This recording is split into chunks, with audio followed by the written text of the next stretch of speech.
morning, Mark. Good morning, everybody. Good morning.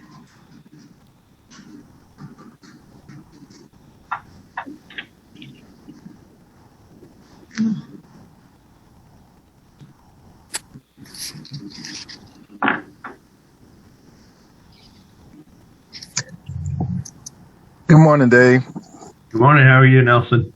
I'm doing fine. I'm just now leaving my eye graphics appointment. I'm on the phone, so I'm going to be driving home. Okay.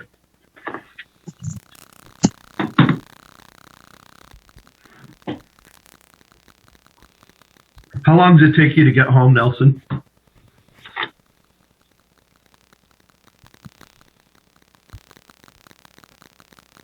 Well, I'm about 10 to 15 minutes. Okay, that'll work. All right. I'm taking that into consideration as we set up our teams here today. So. All right.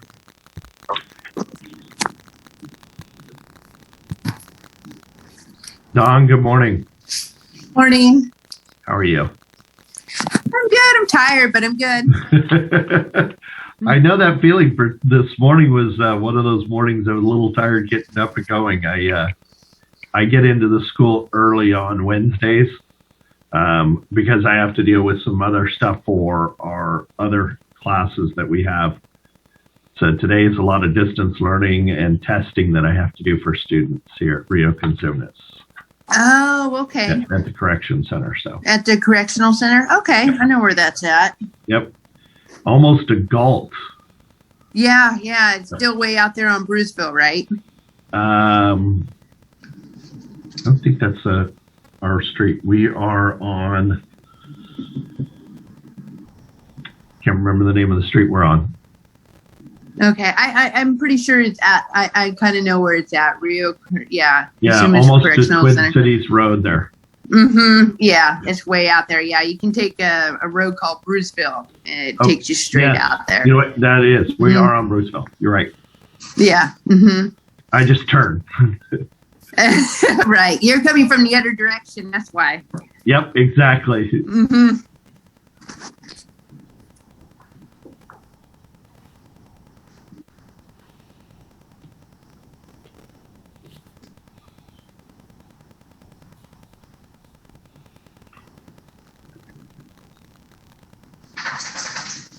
Start in 1 minute.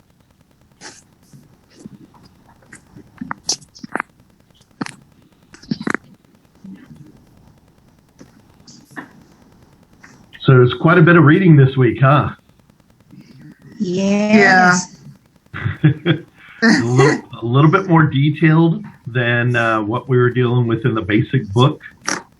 So, this is getting into the more specifics, especially when we start looking at restoration work of doing deeper cleans. So, all right, I'm going to begin recording our class for our Wednesday session. Recording in progress. All right, well, good morning, everybody, and welcome to our Wednesday class. Today we will continue on our discussion about hard floors. And today we get into the process of dealing with stripping and waxing floors. Obviously, we want to be prepared for our project work on Saturday, this weekend. In addition, one of the other things we'll be doing today, we'll save that for about 15, 20 minutes from now. We will do just a quick breakout room where you guys will get a chance to introduce yourself to each other. Some of you have worked and done different classes. I'm going to divide the group up a little bit differently. So again, some of you have worked together before. Others have been in the class before together. So we'll get that those two teams developed. And we're doing that because from the get-go, we start our teams early in the advanced course. The reason why we want to get that done early is as soon as this weekend, when we are working and doing project work, you will be working as a team. So we'll have two teams working on two separate areas within the building. We'll start as one team, but we'll break apart into the two teams That way everybody gets a chance to do some hands-on, get comfortable and familiar. You'll be able to help each other out. And so those of you who've got a little bit more experience with equipment will help some of the newer ones who've never run some of these machines. So again, working as teams. In addition, because of our final project, these two teams will be your teams that you will be in through this entire class, including building your final project. So from the get-go, we'll want you guys to start identifying. And one thing we will do is we're going to lay out, first of all, just to kind of give you a game plan right now. What the plan is a little bit different from what you guys dealt with in your last class. So in your last class, some of you did maps, some did not. We're going to take one of those. So Mark and Tony, what you guys did in your last class, the medical facility, we're going to be using that as one of our buildings that we're going to be cleaning. The other building we're going to be cleaning is going to be in a school. So we're doing both a school and a medical building. But now we're going to be very specific about square footages. So I will be giving you that information. That won't be something that you're going to have to develop on your own. I'll help you taking your maps and develop a plan of how much square footage is in these areas. I'm going to specifically break that apart into 5 sections within the building. So each team member in your group will have an opportunity to focus on a specific area. You guys will determine within your groups what area you're going to specifically focus on. But that will give you guys the opportunity to really now focus on what you know, but you're going to take input from everybody else. So we will be doing that. I'll be working on that over the next week as I work with you guys, and that's part of my project that I do in between our classes is getting that laid out for you guys so that we can move forward. So that being the case, I believe we have everybody here. Let me just confirm. Yep. So the way we're going to break this up is I'm going to tell you who your groups are now.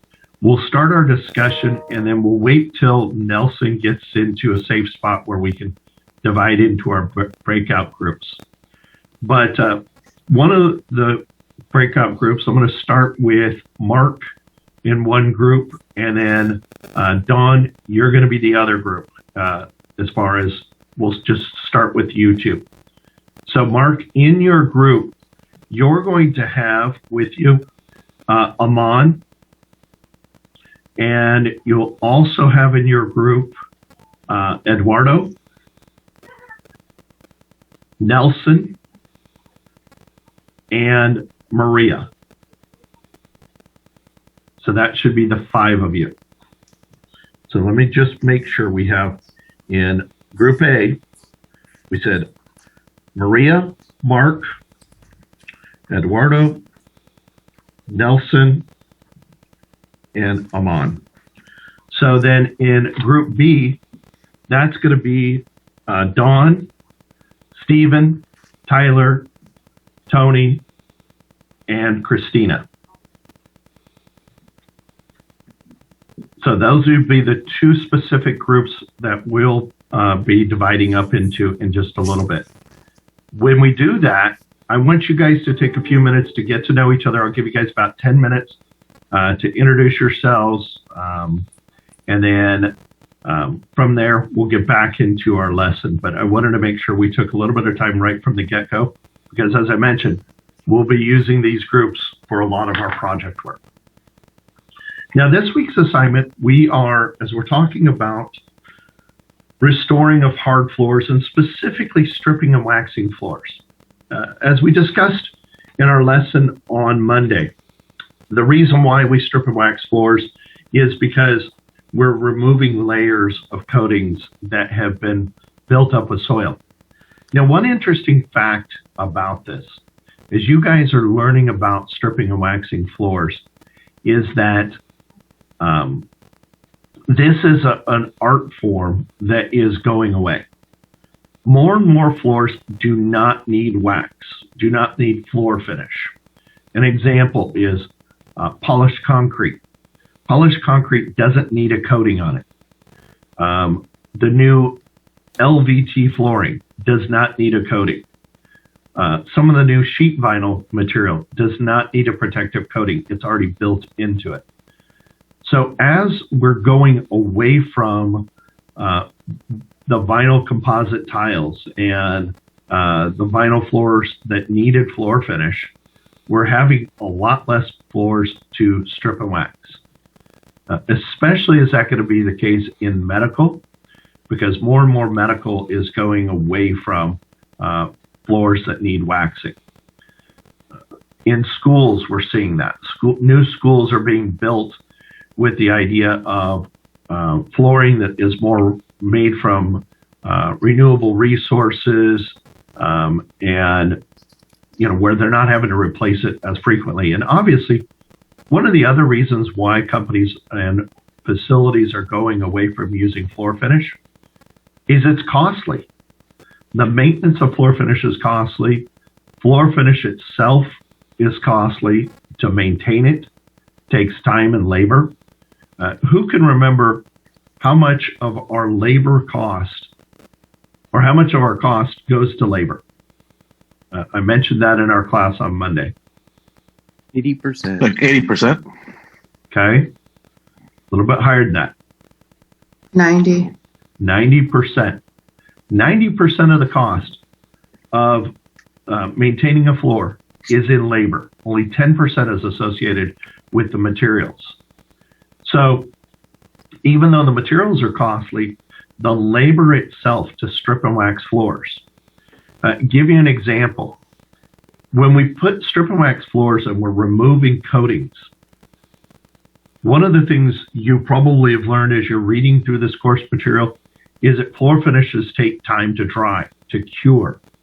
The solids are left behind, but those volatile organic compounds, those VOCs, the solvents, take time to evaporate off. Usually that's about 30 minutes for each coat. So if we build up 6 coats, we have 3 hours of time just allowing the floor to cure or dry. That's a lot of labor time that you're there. If you're doing large amounts of floor, that's a little easier because you would do a large area, starting at one area and finishing at another. By the time you come back, it may only be 15 or 20 minutes, but it still is time. So from that standpoint, that's one of the reasons. The other reason why companies are going away from this is simply the fact of the most likely area that you're going to have an injury or an accident in janitorial is in stripping and waxing of floors. So that being said, it's really important that we are safe in what we do. But it also tells us how important, since more and more places are going away from it, there's still a lot of floor finish to be done. And it's going to require experts to be able to do it. And you learning how to do this is going to be very valuable for your job skills. So let's take a minute and just address the equipment that you would need. Now, this is, again, class participation on this. Let's walk through some of the equipment you're going to need to do stripping and waxing of floors. So I'm going to go around the classroom. I'll start where I can see in the corner. Our first person who was in class today.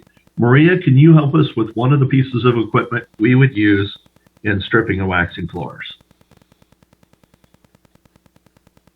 You're muted, Maria.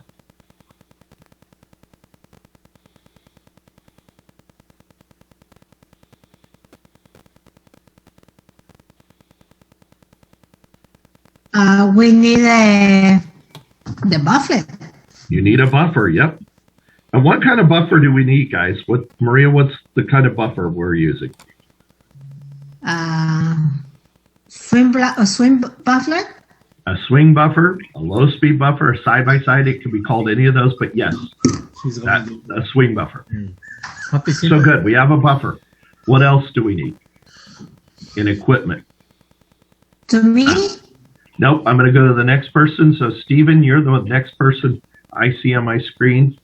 What is the next piece of equipment we might use?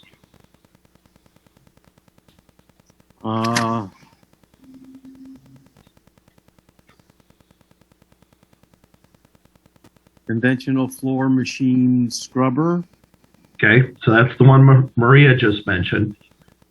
Look at page 21. So we start on page 20 and we go through a lot of different pieces of equipment are listed there in the blue headings.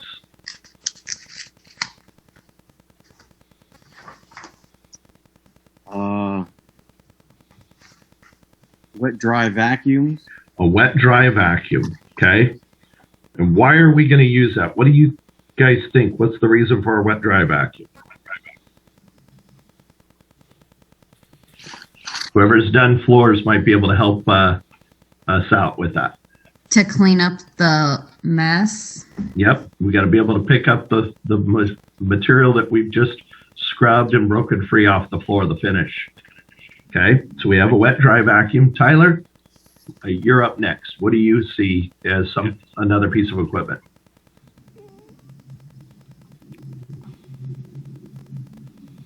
I'm not really sure. Okay, look at page 21, and if you look at the blue headings, these are all the pieces of equipment. So do you see that in your book? I don't have the book. Okay, do you not have a book at all? I don't have the book for the advanced class. Okay. Tyler, when we do breakout room, I'll take a minute and just one off with you for a second so I can help you with that. Okay. Okay. All right. So coming around, Aman, can you help us with another piece of equipment we would use?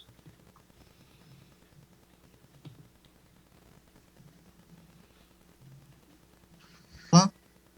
What's another piece of equipment we would use? Auto scrubber. Okay, an auto scrubber could be used. Yep, absolutely.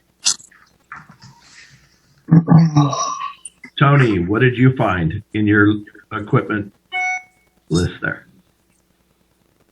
Maybe a few mops and buckets. Okay, mop buckets are good. Okay.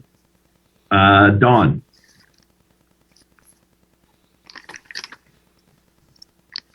My scrapers.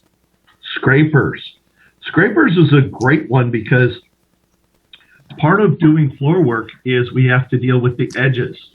And a lot of times we have to use either a floor pad or on a scrubbing tool, which we will call a doodle bug.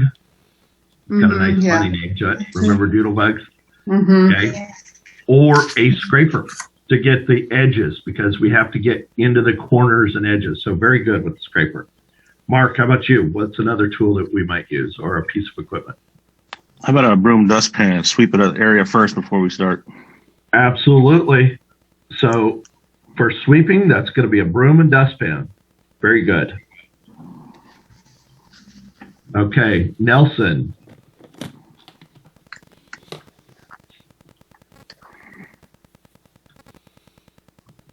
Are you there, Nelson?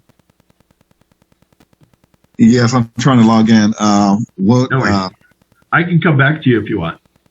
I was going to say a dust mop. Dust mop, yep. If we're doing large areas, instead of just sweeping to get the edges, we would use a dust mop to get the large main area. Very good. And it depends on if we have a thrust hole, a brittle brush to clean the threshold. Okay. So a brush for doing the threshold. Yep. Very good.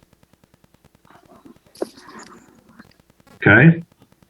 Eduardo, any other tools that you could think of? A squeegee. A squeegee. Fantastic. Yeah, squeegees are great because as we are sucking up the solution, we can use a squeegee to pull it out away from the edges and pull it to where we're going to be sucking up that material. Okay. And Christina, you are last in that list today. We'll start with you first on the next round. What about a wet mop handlers? Okay, wet mop handles. Yep. Because we had the mop buckets, but we need the wet mop handles. Yep.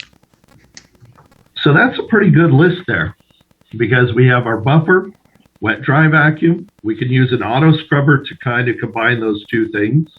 Mop bucket, scrapers, broom and dustpan, a dust mop, floor squeegee, and wet mop handles. Pretty good list to start with on our equipment. Now, if we have equipment, then we also need materials, right? What are our materials? It's not going to be quite as big of a list. So Christina, I ended with you. I'm going to start with you. Water. Okay, water is a supply, remember? Because remember, supplies are those items that we use and we consume them up quickly. Materials are items that we use and we reuse them, but we do replace them periodically.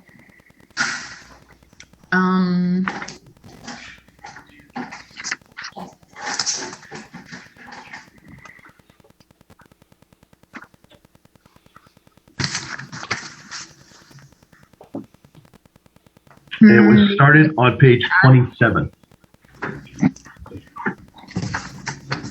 Starts on page 27.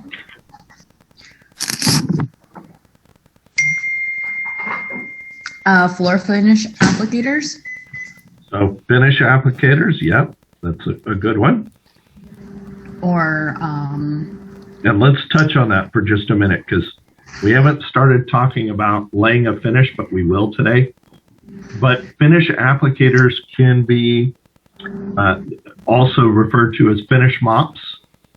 So there's a couple different ways that we could go about those. One could be the use of a rayon finish mop, or we could use a microfiber finish mop. This Saturday, we'll be using a microfiber finish mop predominantly. It just does a better job and is more effective, but I will be bringing a rayon one to show you guys. Okay, so we have a finish mop head. Back over to you, Eduardo. It's another material we might use. Stripper. Okay, remember what I said about supplies. Stripper, is that a material or is it a supply? I think a supply. Yeah, because it's a chemical, right?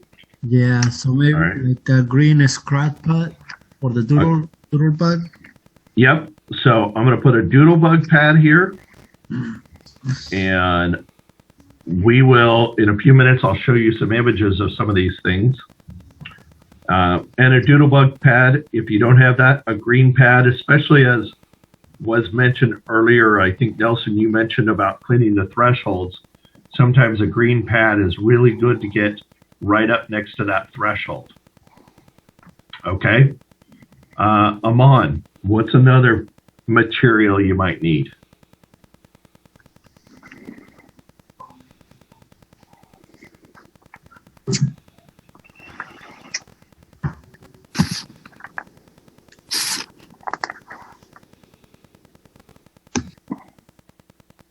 You have to unmute, Amon.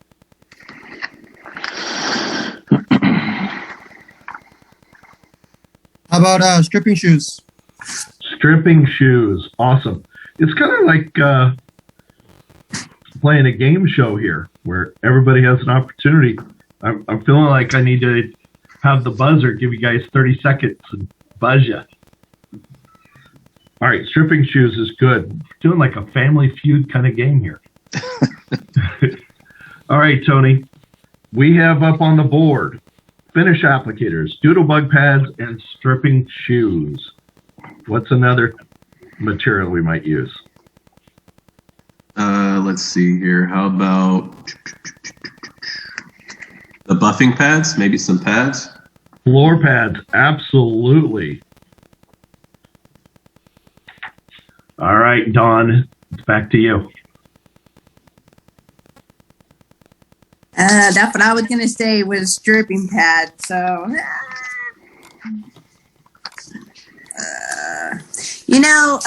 we sometimes use towels to block the entryways of doors, so that the stripper and water doesn't go on the other side. Yeah, our book doesn't talk about it, but I will give you credit for that because I always use towels as well, and I use them for two purposes. One, to block doorways, but number two, if I'm transitioning from an area that is finished and moving into an area that I'm stripping, I'll use towels as a walk-off because I want to make sure my feet are dry. Yeah. So, yeah, I'll typically use towels. Another option in that area is for walk-off is to have a walk-off mat that maybe is going to be cleaned later as part of your finishing work. So maybe in summertime when you're doing these projects, you might put a walk-off mat and then you're going to pressure wash that mat later. Okay, good one. Nelson, I know you've got something just brewing there. What you got for us? How about You muted. How about? Can you hear me? Yep, we can hear you. I was saying safety glasses, goggles, Okay. and your wet floor sign. Okay. So we have our safety glasses as part of our PPE and wet floor signs. Now, wet floor signs, is that a material?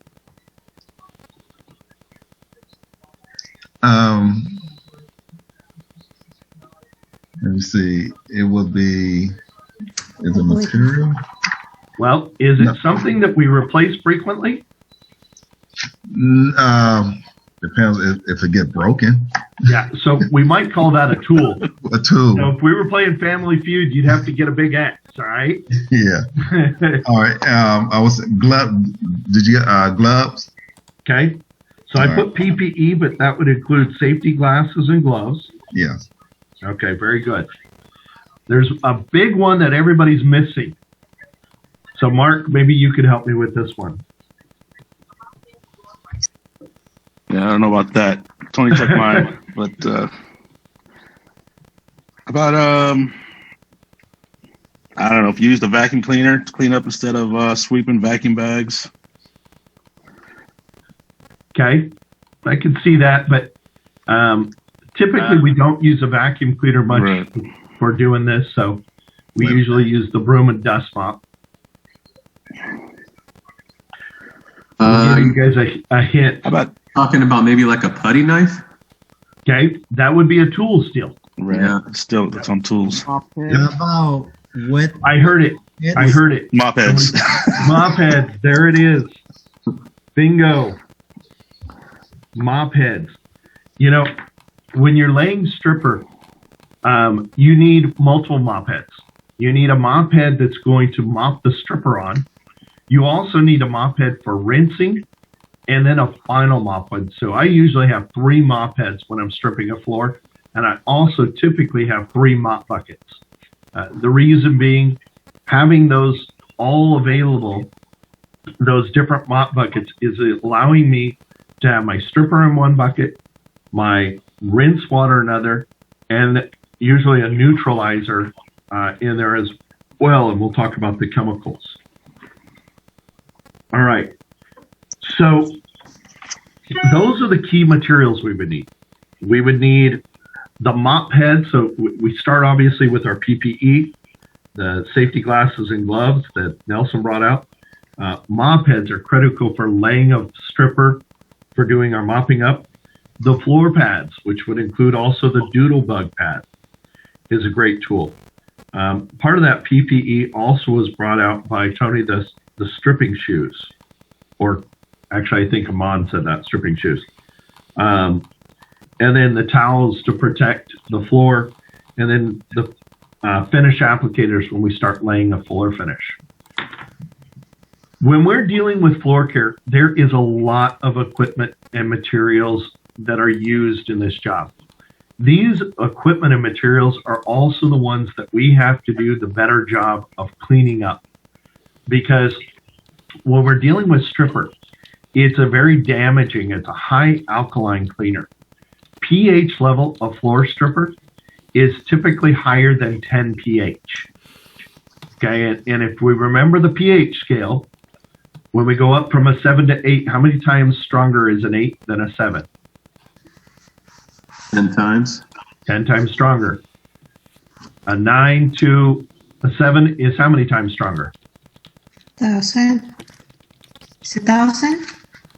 A 9 to a 10 is 100 times, you're right, a 9 is 100, a 10 is 1,000 times stronger, Maria. So it is 1,000 times stronger than than a neutral floor cleaner. So from that standpoint, this is a very strong cleaner. And as I mentioned, it's a lot of times even higher than that. You'll see pHs on average of 11.5 on the scale. So we're dealing with a very strong alkaline cleaner. And it has to be that way because what we're trying to do is break down the floor finish. We have evaporated all of the solvents off of the floor. It is now a fused piece of plastic acrylic material that has become part of the floor. We're trying to break that free of the floor. So we're trying to emulsify it. We're trying to get it to disperse. So there's a lot of those chemical actions that we learned about are occurring when we're dealing with floor strippers. So because of that, it's important that we have all the right tools. Floor pads, for instance. Depending on the amount of finish you're taking off, you're going to get more aggressive with these pads. So what I want to do is I'm going to gather the images together, but I'm going to give you guys 10 minutes. Nelson, you're back at home now, right? I can see that in the image. So I'm going to do 10 minutes. We're going to do the quick breakout rooms, give you guys a chance to visit for a minute, and we're going to go through and show some images. Some of this is in your book, so I'm not going to show you pictures of stuff that's in your book, like a low-speed buffer or auto scrubber or mop bucket, but I am going to identify some things like floor squeegees, doodle bugs, and things along those lines. So let me start our breakout room session, give you guys a chance to get to know each other, and we will give you guys 10 minutes. All right.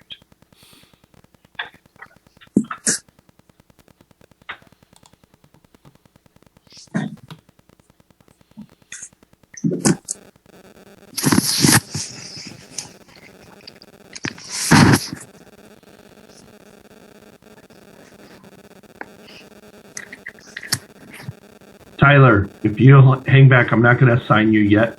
We'll talk for just a minute. Okay. Join room 2, Dave. Yes, I just assigned you.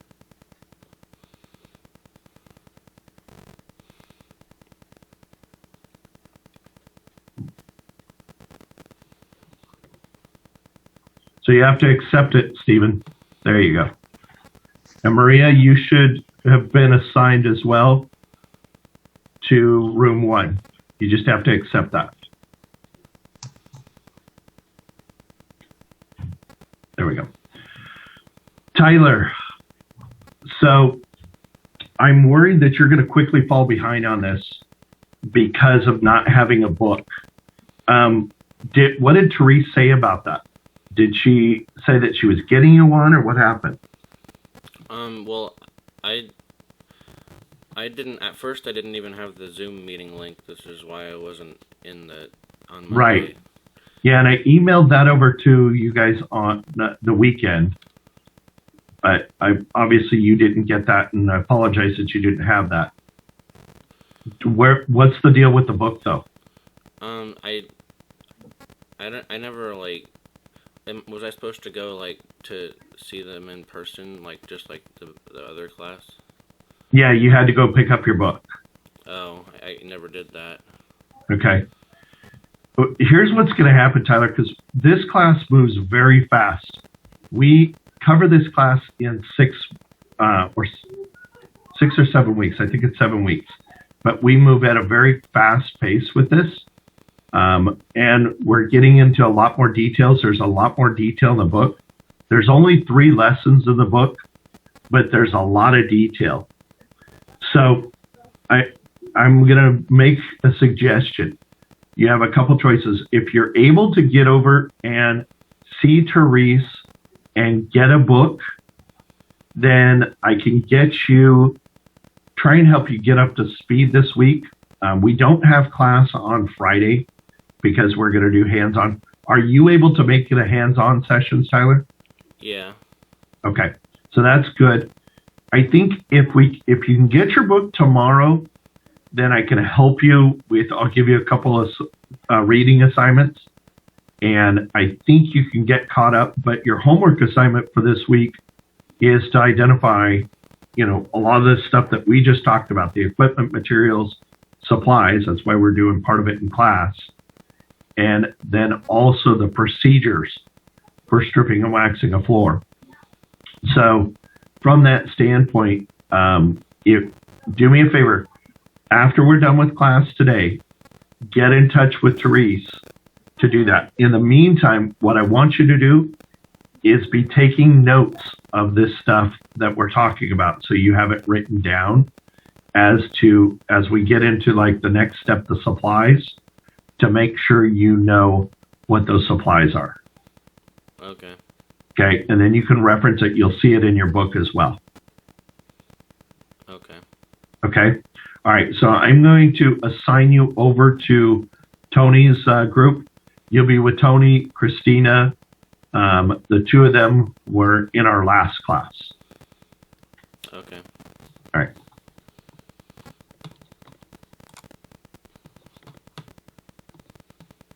Nice to meet you. Hey, Tyler. Hi. We were just introducing ourselves. You kind of know me because we were in our group last week. But Dawn was introducing herself and Tony was introducing theirself. So you or Steve can go, or do you want us to refresh real quick?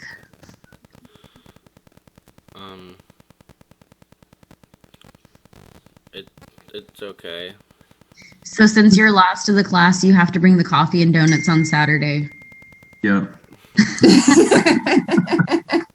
Not the old fashioned.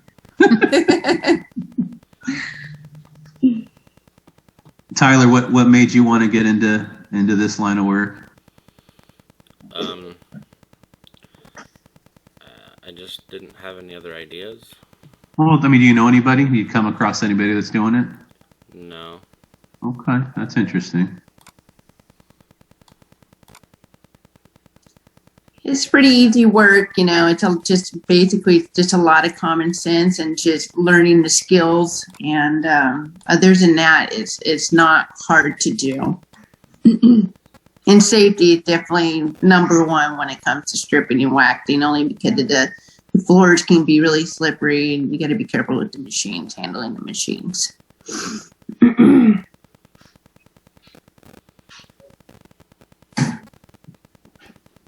How big? I mean, how big of a district are you? How many buildings do you have in that district? Roughly 180. Christina? Probably almost 100, right? I know it's 70 plus schools, I believe. Yeah. So, and that's not even counting district buildings on the side. Yeah, like any of the SCOE buildings or the continuation schools, I don't think. Yeah. Or the upcoming ones that we're getting. I think it's like 3 of them. And tech services and stuff like that too. So it's quite a bit. Okay. I think we're the 7th or 5th largest district in the state of California. So. Oh wow. Yeah, that neighbor said that he became part of 2 districts. I think his district assumed another district, and he says, "Man, the work's not really going anywhere. I mean, there's a lot of work to be had." So that was good to hear. Yeah. Yeah. Well, especially with the whole COVID pandemic thing, you definitely more of a demand now for sure. Yeah. So she'll start on Sunday, and then Friday.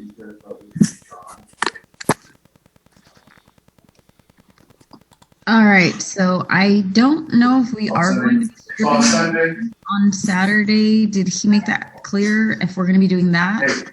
She's coming in on Sunday. Yeah, I'm not sure either. I think he needs to let everyone know that you need to wear the proper clothing. Yeah, because if we that's do, right. you're Something old. yeah. Mm-hmm. Something I'm old. also sure you not don't what the address is for Oh, where she has to to start go. coming in so she can learn. Right.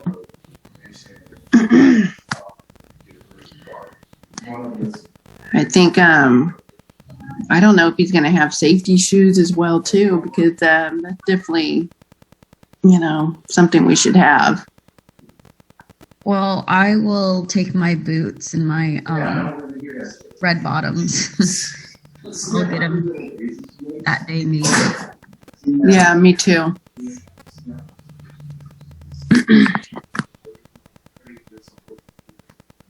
Any type of rubber boot, or does that have to be a specialty boot that resists stripper? They're going to get messed up, so we don't really consider them specialty boots. We consider them work rain boots. Yeah, rain boots. Okay. But the ones we have are a little thicker, so I think like the stripper doesn't eat through them, but they're also steel toe. So I don't know. Oh, they are steel toe? Ours are, because we have them for work. Oh, wow. All of our shoes have to be steel toe. Okay. Yeah, just any rubber boot would work for sure, just so it doesn't soak through your shoes. Okay.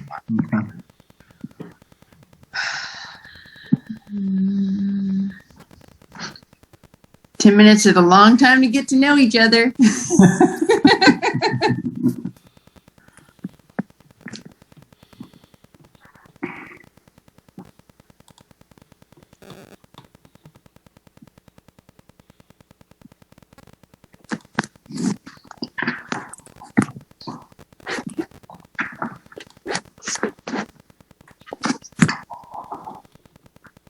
Tyler, do you feel excited to work on Saturday so you can kind of get a feel of what the work is going to be like? Yeah, definitely. Yeah.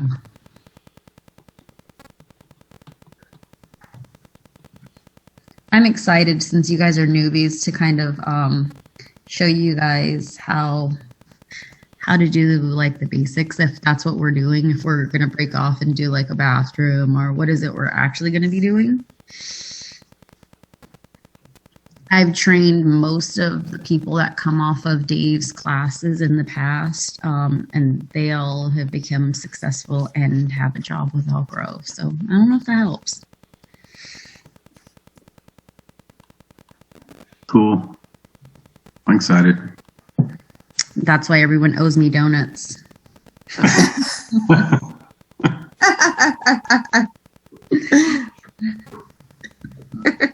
Stefan, you're pretty quiet. Are you excited? You guys talking to me? Yeah. Are you excited about learning hands-on? Yes. Yeah. It's I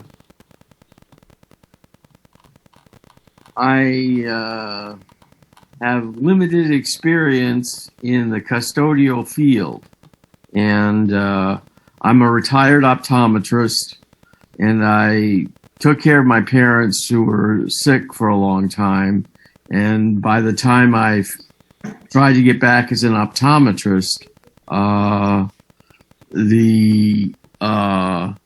it was just hard to break back in. Yeah. So I still could work as an optometrist. I'm licensed, I'm board certified, and it's just something that is it's difficult to break into after a long time. So I'm looking. Recording in progress.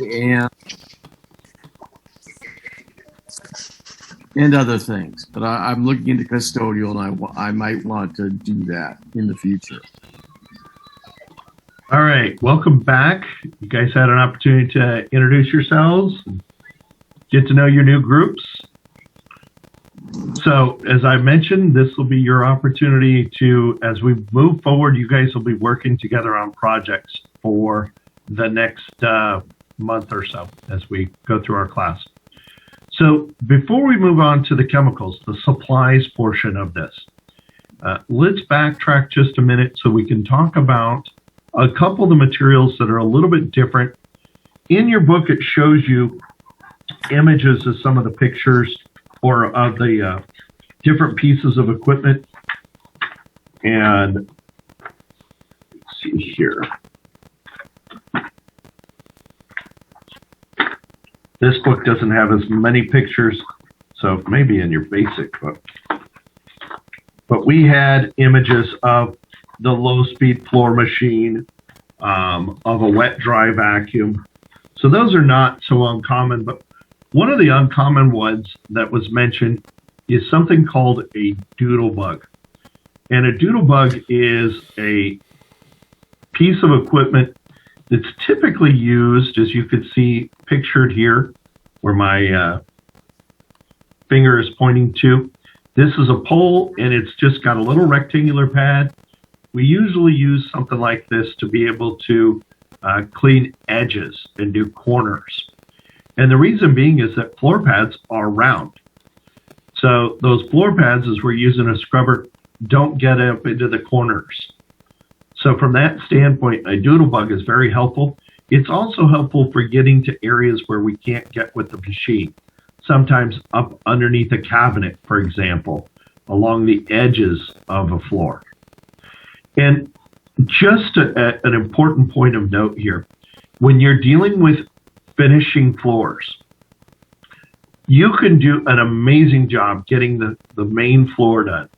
But if you don't get the edges done properly, then your floor is going to look awful, because what will happen is you're going to have a floor that looks like it wasn't finished properly. It'll have debris and garbage on the corners and edges.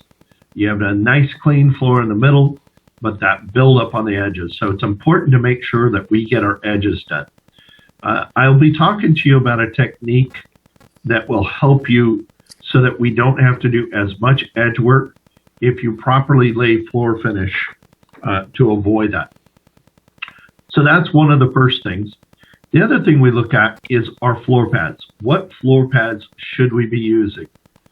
And if you take a look at this image of floor pads that is shown here, and unfortunately I can't make that much bigger, but floor pads are typically color-coded in many ways. For example, when we start looking at floor pads, a white floor pad, which is the softest pad there is generally speaking only used for polishing of floors. So we would use it mainly on a high-speed buffer. The reality is we don't use a ton of white floor pads these days because we've gone to using other types of pads that do a better job of producing gloss versus that white pad. As we go darker in color, the floor pad usually gets more aggressive. So for example, from a white pad, we would move to a red pad. A red pad is a daily floor cleaning pad. It's a lot of times used on an automatic scrubber for cleaning the floors. So red pads are great for daily floor cleaning, but they're not quite aggressive enough to remove any finish, which is good for daily floor cleaning because you don't want to remove floor finish when you're doing your daily cleaning. But when we start to need to be more aggressive, maybe we're going to scrub the floor good, remove a layer or two of finish. We might call that a scrub and buff or a scrub and recoat. We would go up to a blue or a green color pad. So you'll see in the imagery here, it shows you a blue pad, also shows you a green pad. Those pads are good for doing deeper cleaning. Then as we go more aggressive, we go to a brown color pad. Now we're going to start taking off more layers. For years, we used brown floor pads for stripping of floors. Now technology has improved that we now have an even more coarse pad that's more aggressive, and it is a black floor pad. And these black floor pads are extremely aggressive. In fact, one of the manufacturers out there makes a pad that is called a high pro pad, and this was originally designed by 3M. And the reality is, just so you know, when it comes to innovative technologies on pads and so forth, 3M is the most innovative. These pads are very coarse. They develop, this is a good imagery so you can see. If you notice, it's almost where you can see a little bit through the pad. When we're stripping of a floor, that's important that it has a little bit of room, because what's going to happen is the floor finish, as we break it down, is going to start to clog the pad up. So by having a pad that has a little bit more room, it still is coarse, but it has room for that finish that as it's cutting it, it's a lot easier to strip with versus the brown color pads that are very dense and they don't have a room for it. And as a result, they clog up really quickly. So the 3M High Pro pad is kind of the standard that most stripping pads are built off of. Mark, your question. When using the scrubber and they start to clog up, is there times where you have to remove the pad, wash it out? And you should regularly. And so 2 things you're able to do. One is simply flip over the floor pad, because we have 2 sides that can work on it. The other thing you could do, some people will actually, again, wearing gloves and doing this, they might take it out and dip it into their stripper solution. That cleans out a little bit of it. But the reality, the best way to do it is to take it out and hose it off. I always recommend, if you're doing a large job, to have enough floor pads that you can cycle them, that you don't have to stop and go back to the cleaning closet and rinse it out. So you might have, for a large job, half a dozen pads or more. And then at the end of the shift, you wash those out with warm or hot water so they'll flush out, and then you can reuse them again. Generally speaking, depending on the quality of the pad, will determine how long that pad will last. Cheaper floor pads will, be used up very quickly in maybe 10,000 square feet, whereas a good floor pad may last as much as 50,000 square feet. But that, again, is with rinsing it and keeping it clean. So it's how much cutting ability it has and how much wax you're taking off. So a lot of the manufacturers are very careful not to promise things, because there's too many variables for them to make a promise that, yes, this will last 50,000 square feet, and, how many coats of finish were on there? Is it 3 coats or is it 15 coats? That's a factor. So there's one other floor pad that's also very popular. And before we start talking about chemicals, I want to address a method of stripping that is chemical free. So in our images, you see a lot of maroon or burgundy color pads here. This is called a surface prep pad. Now, surface prep pads were designed for chemical free stripping. So the value of a surface prep pad is we can use this to scrub the floor, and instead of chemically stripping it, we are mechanically stripping it. We're basically abrading the floor down enough that we're taking coats off of the floor because of this pad. Where this originated from is the painting industry. A lot of times in dealing with sandpaper, 3M came up with an alternative to sandpaper, and those were little sanding blocks that you could use for doing some roughening up of surfaces before you might paint a surface. So they provided good scratching, roughed up the surface, and allowed you to take off some layers, but it wasn't so much that you're taking it all off. 3M then continued to test. They found that a layer of floor finish is actually thinner in mill thickness than a layer of paint. So they applied that same technology to floor pads and found that we could use these surface preparation pads, or SPP pads, to be able to mechanically scrub a floor without using floor stripper. So from that standpoint, companies like Square Scrub developed orbital scrubbers, and I'll show you a Square Scrub floor machine. Square Scrubs, again, taking from other industries, we found that this machine did an incredible job, and some of you have already seen this in videos I've shown in classes before. This is an orbital machine that literally will allow us to scrub the floor and abrade it with a surface prep pad without having to use a swing buffer or side-by-side machine, because it just moves in a straight line pattern. The real advantage to the Square Scrub is that it allows us to get right up next to the edges and right into the corners. So it's a fantastic machine for doing that with, in mechanically stripping or deep scrubbing of a floor. In fact, I believe Elk Grove Unified only uses SPP pads. You guys do not use chemical strippers. And there's another reason for not chemically stripping a floor. If we don't chemically strip a floor, it is environmentally more friendly, because chemical strippers are high alkaline with heavy solvents. In fact, the finish itself, one of the ingredients, and it's listed in your book, that helps hold the polymers together is something called a metal crosslink. It's usually made of a zinc material. That metal crosslinker holds the polymers together, and it creates a pattern, the way it binds each of the polymer molecules together to make it a more durable finish. Zinc is something that a lot of municipalities are starting to ban as not environmentally friendly. They don't want it in their wastewater system because it's hard to remove.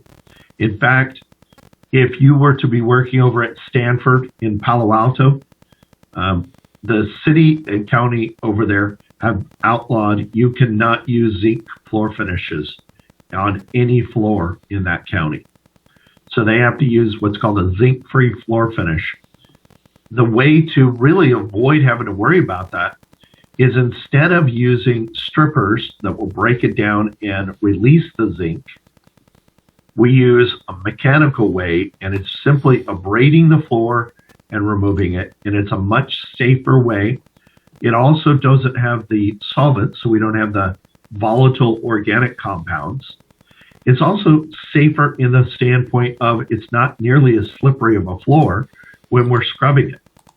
So one of the things we're going to do when we are doing the floors on Saturday, one room will be stripped with a chemical stripper.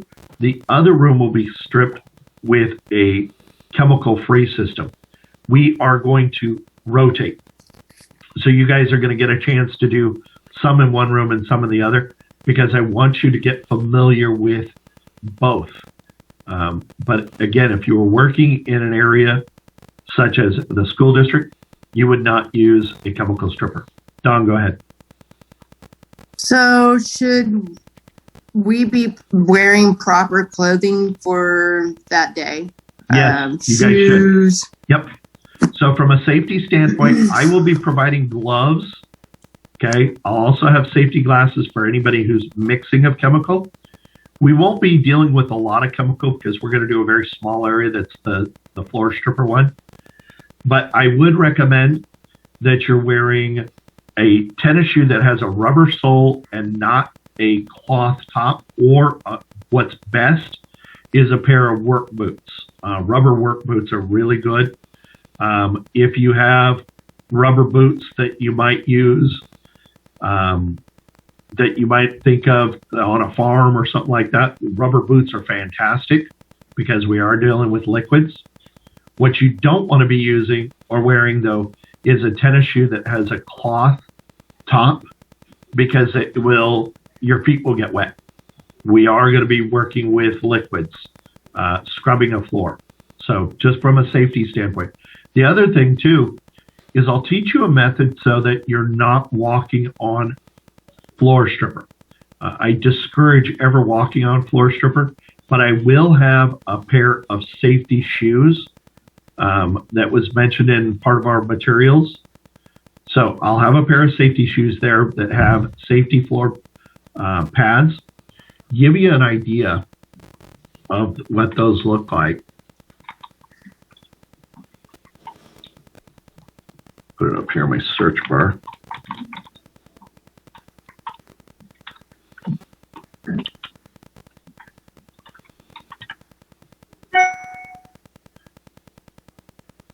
So I'm still sharing my screen. You guys should see these. They look like rubber boots, like this, but they have a floor pad attached to the bottom that is in the shape of a shoe. These are great because they can put right over your tennis shoes, and they work incredibly well because they provide you a pad that gives you a good safe footing on your floor as you're walking. So whoever is operating and doing that area, I'll probably have 2 or 3 pairs with me. I'm hoping I'll pick all that stuff up Friday morning. So I'm all prepared for what we need. Okay. So those are some of the tools. What I want to do is share with you now a brief video. It's about 4 minutes long. It is from our friends at AMRE Supply, and Bill, who is from Clean Care, will explain a little bit about floor pads and how to maintain them. So let me share that screen.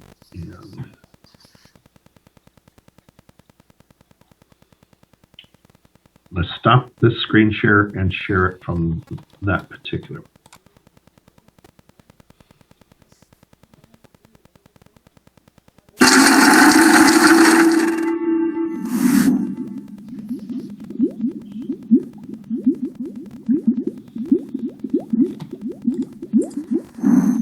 Hi, I'm Bill, and welcome to Clean Care. In this episode, we'll cover the types of floor pads used on a variety of floor cleaning equipment. Since a comprehensive floor care program includes several different tasks, from maintenance to restoration, there are a variety of floor pads available. These pads come in different grits, density, and sizes, and are differentiated by color. Conventional pads are used for stripping, scrubbing, cleaning, and some polishing. They are typically used on a single disc floor machine. White is a very gentle pad, intended to polish floors that are clean and dry. Red is a multi-purpose pad for wet and dry buffing and can also be used for light scrubbing. Blue is a moderate pad, typically used for spray cleaning, but has some buffing properties as well. Green or brown pads are heavy-duty deep scrubbing pads. Because of their porous nature, they may also be used for stripping. Black pads, which are aggressive, dense, and heavy-duty, are traditionally used for floor stripping. High-productivity pads are half the thickness and more open and aggressive than conventional black pads. Because of these properties, these pads are highly effective in the toughest stripping jobs. Ultra-high-speed pads are used for burnishing on pre-cleaned floors. These pads withstand high temperatures that occur with 1500 to 3000 RPM machines. There are a wide variety of compounds used in the manufacturing of these pads to achieve different outcomes. Light blue is an extremely soft pad used for dry burnishing and will not deteriorate floor finish under normal use. Pink pads are soft synthetic pads that contain a micro-coating to quickly remove black marks and scuffs with minimal removal of finish. Blended pads are synthetic pads with an added natural fiber. As it travels over the floor, this fiber cuts through the uppermost layer of finish, removing impurities, leaving a high gloss. There are other pads that have been developed that are different from conventional and ultra-high-speed pads. Diamond pads are embedded with microscopic industrial diamonds that mechanically clean and polish the floor without the use of chemicals. Floor prep pads are very thin and dense pads coated with a highly effective abrasive. These are designed to scrub away several layers of floor finish before recoating. Rectangular random orbital pads are available for a growing assortment of applications from floor prep to carpet cleaning, and are used in conjunction with a weighted random orbital scrubber.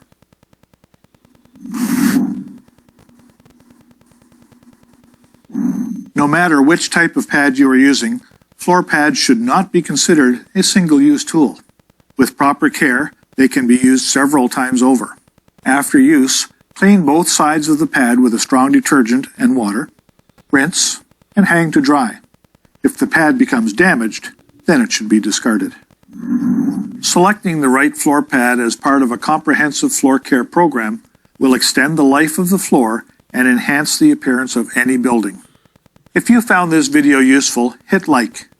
To keep up to date with clean care, please subscribe. All right. So that is some of the floor pads that we will be using in dealing with floors. If you are dealing with the daily cleaning, and for example, you have a multi-purpose room in a school, or if you're in a medical building and you're dealing with a large amount of hallways and common areas, you might have an automatic scrubber that you're using a red floor pad with. You might have an area like in a medical facility, if it has finished floors, that will require more floor care and they want a higher look to it. So they may require that you're periodically buffing the floors. Next week, we'll talk more about buffing of floors, but that's part of a maintenance program. Knowing your floor pad, as he mentioned, is critical to building that program, knowing the right floor pad to use, the right chemical, and the right equipment and tools. Questions about this section before we move on to the actual procedures? Okay, well, actually, we jump into our chemicals. So now we talk about the floor chemicals themselves. What are the products we're going to use when we're stripping a floor? In stripping a floor, we're typically going to use two main chemicals and then water. The first chemical, the most aggressive, is our floor stripper. Now, floor strippers are high alkaline cleaners that have been matched typically to the type of floor finish to remove zinc, to break down the links of the polymers. And what will happen is the polymers themselves, as they break apart, they'll tend to clump up. Okay? They'll stick together. What strippers are trying to do is break that up as much as possible. As it's doing this, the floor becomes incredibly slick. That's why, from a safety standpoint, we'd want to wear those safety shoes. So a floor stripper is going to break it down. Now, the thing about floor strippers is they need contact time or dwell time for them to work properly. So when you're mopping on strippers, you will want to typically give them enough time to work. You don't want to mop them on and then quickly mop them off. They won't work real well that way.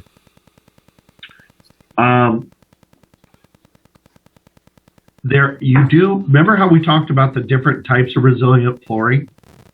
We mentioned that there is sheet vinyl goods, there's linoleum, then there is just the vinyl composite tiles, or there's even things like asphalt tiles. Make sure that the stripper you're using is safe enough to be used on the type of floor you're dealing with. For example, if you're dealing with an asphalt tile floor, you want to be careful that you don't use too high of a pH stripper. Otherwise, what will happen is the floor will bleed. A safer way is to go with a lower pH stripper, something that has a pH closer to 9.5 to 10. And we would refer to those as non-ammoniated strippers. But you wouldn't want to use a non-ammoniated stripper so let me back up.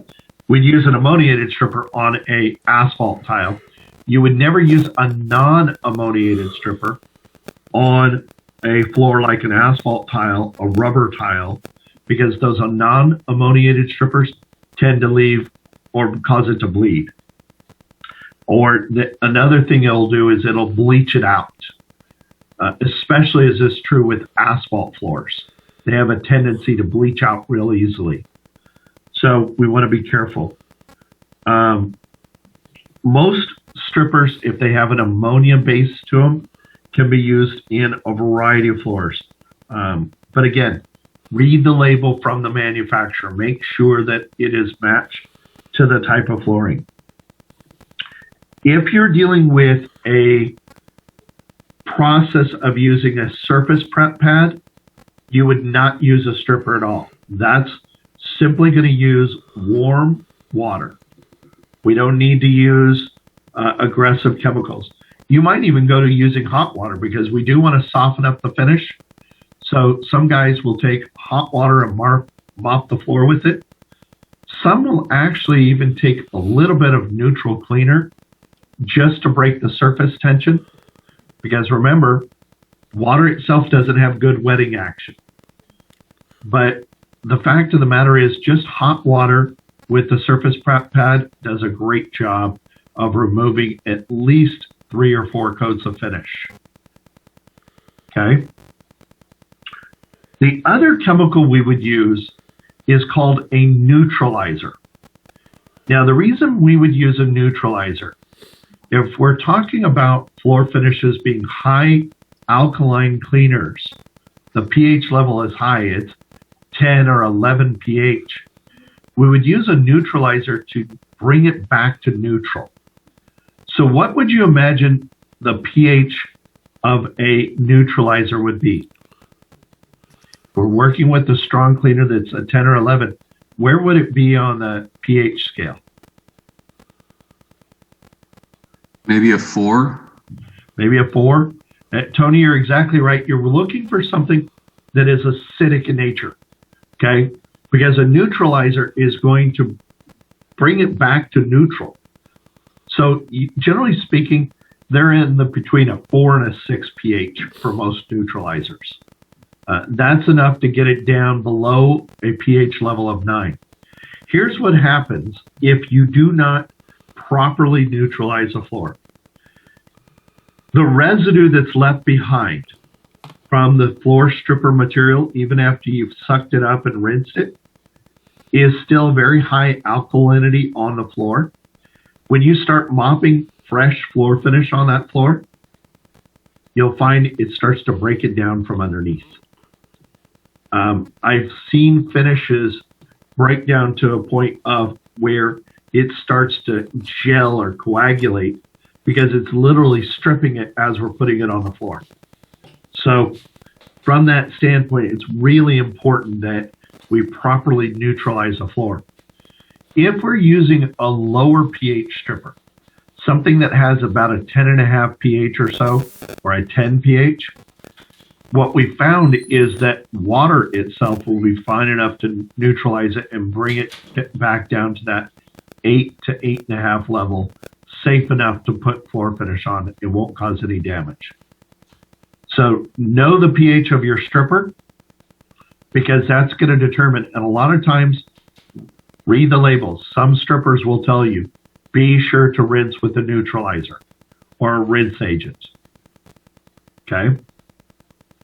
Those are your 2 main chemicals. And the third, the chemical that doesn't have any detergency, is water. And we use that because we're trying to do a lot of rinsing. What we don't want to have happen when we're stripping a floor is that we have spots that still have finish left on them. The goal is to remove all the finish. When we do a mechanical strip, we typically are not removing all the finish, but we're getting it even enough that we've removed multiple layers of coats down to the point that it's nice and even. What a floor should look like after it has been stripped: clean and dull. It'll have no glossy or shiny spots. If it has a shiny spot, that's a spot that has not been properly stripped. Go back and adjust for that. Now there's an extra product that we could use. It's a cheating product, but you have to be careful with this. It is called baseboard stripper chemical. It's usually sold in an aerosol can. So, for example, 3M sells a great product for baseboards that we can use. But be careful. Do not use baseboard stripping products on asphalt tiles, rubber tiles, or on the asbestos tile floors. None of those should ever have a aerosol baseboard stripper used on them because it will bleach them out and damage the floor. A good fun story I have for you guys. So when I was new in this business back in the early 90s, I had dealt with a lot of cleaning in the form of residential cleaning and also doing like grocery stores. But I hadn't done much with stripping of floors. Most of what I was doing when dealing with grocery stores was more maintenance, running an auto scrubber and those things, or sweeping and dust mopping. So I had learned how to strip floors while working at the supply company, a distributor of janitorial supplies. And I'd been working for them a couple years. Finally was given the assignment to go out and start servicing customers that were our local customers that I would go call on them at their places of business as a sales rep. I was promoted to that position because I had gotten very familiar with the chemicals and worked with a lot of the chemical companies. And the owners saw me demonstrate the ability to do a lot of these things because I would do the floors at our store. I would scrub them and wax them. I would strip them. I would clean the carpets. So he knew that I knew a lot about our products, or at least had learned quite a bit. And I thought I knew more than I did. So funny story is one of the first accounts I was sent out to see was an old church that was an old Catholic church that had a school area that was associated with the church. And they had old asphalt tile floors. I wasn't familiar too much with the different types of floors yet. I assumed every tile was basically the same, maybe just a little older. So it's kind of naive about that. They had a problem with getting the edges clean. They were really struggling with stripping this floor. The janitor who was doing the work was doing a great job, but he couldn't seem to get some of the buildup on the edges. And, I says, well, you know, do you have a doodle bug? Yeah, I got a doodle bug. So he did that. He was trying to use a knife, but the floor was so old, he had to be careful because it would dig into it, and he didn't want to destroy the floor. So I remembered we sold baseboard stripper in an aerosol can. So I went over and picked up a sample at our store and brought it over to him. I says, try it on this room, and if it works good, I'll get you a case of it tomorrow for the rest of the school. And we sprayed it on the baseboards. We sprayed it on the edges. And I kid you not, that took it off no problem. So the next morning, I get a phone call from the janitor's boss, the man who was in charge of all the facility maintenance there at the school and the church. And he called me and says, I need you to come out and look at our floor. I'm not sure what's happening, but it's got white spots all over the place. All the little shiny spots that the janitor couldn't get up with the normal stripping method, he had used that baseboard stripper on. And as a result, the floor was bleached out all over the place in spots. Along the edges, all the way around, all the color had bleached out of it. So he had a red-looking floor with nice pink spots in areas. So you can imagine they weren't real happy, but it was such an old floor, there was not a whole lot that could be done about it. Later on, I found out there are some chemical fixes that could help to restore that, to kind of help a little bit to remove the oxidation. But needless to say, I was lost. I had no idea. And I had called the chemical manufacturer, and it was finally the area rep who called me back, and he was a pretty experienced floor guy. Told me exactly what happened. He says, go measure the size of the tile. Back then, we didn't have cell phones that had cameras on them. So it wasn't like I could send them an image of it. But sure enough, I had sold them the wrong product and bleached it out. So I learned a valuable lesson. Know the type of floors. Know that different floors will respond differently. So you need to know what you're working with. And initially, you guys don't know much as far as your experience of identifying these. So to that extent, one of the things I'm going to encourage you to do is to pay attention to the type of floors as you're going into facilities. Look and see, what's it look like? And compare that. Ask questions. You'll get more and more familiar with it. And the good news is most of these old floors of asphalt tiles or asbestos tiles have all pretty much been removed. We don't run into them nearly as much. But from time to time, you will. So that's my fun story of experience there. All right, so now we've addressed the chemicals. Let's go through the process. So what I'm going to do here, give me a second to set up whiteboard again, and we're going to walk through this process. And actually what we'll do is a Word document. And we will just go through the steps and type them out as we're going. So I'll share my screen with you guys.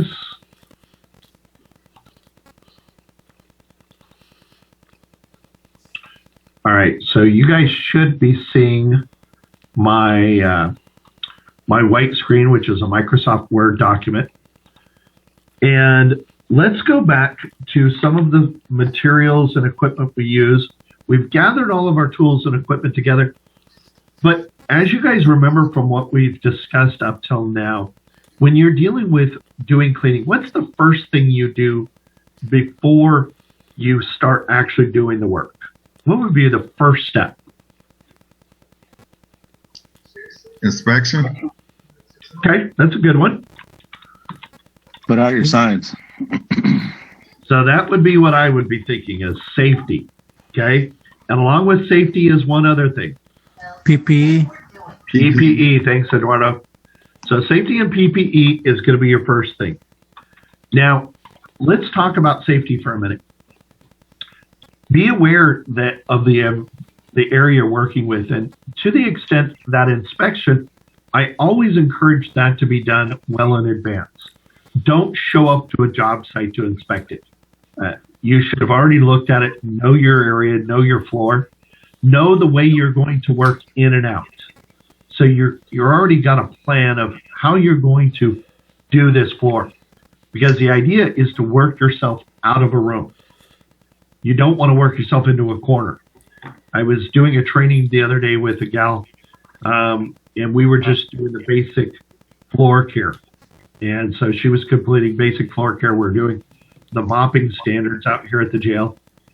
And I found that she was mopping herself into corners because she wasn't paying attention to her area and hadn't really looked at how she was going to do the job to work herself out of the room. So that's part of that inspection. The other thing that you look at in that inspection process is, where do I need to put up safety? Not just wet floor signs. Another part of wet floor signs or marking it off could be caution tape. For example, if you are doing an area where people are still occupying that building, you may have to mark off an area with caution tape and wet floor signs so people know not to walk on this area. That may happen when you're doing work during the daytime. So be aware of that. So we've got our safety and PPE on. We've already gathered our tools and equipment. Okay. What do you think would be our next step? I'll give you guys thoughts and then I'll go add in. Maybe dusting, removing any, particles, gum, stuff that's sticky on the floors. Okay. So we would call that sweeping and dust mopping, right? because in that step, we definitely are also going to, with a putty knife, remove the gum and stickers. All right. Now, before we start sweeping, though, we have all of our materials together. What might we want to do? Test the area in a little spot, maybe. Okay. How about mixing our chemicals up? Okay. We need to have our mop buckets ready. We've gathered our equipment and materials, but we need to get the chemicals ready. So we want to properly mix our chemicals. I encourage that to be done right after you've gotten your PPE on. In particular, our stripper, right? And if we're using neutralizer. By the way, this week, even though I'll show you a neutralizer, we will not have to use a neutralizer because we're not going to use a high pH stripper at the school. I'm very careful of what we do at Elk Grove because Elk Grove is very particular about not having chemicals there, so nothing could be left there. All right, so we mix our chemicals, our stripper and neutralizer. You have those 2 buckets ready, our cold water. We've swept and dust mopped the floor, removing gum and stickers. Okay, now what would be our next step?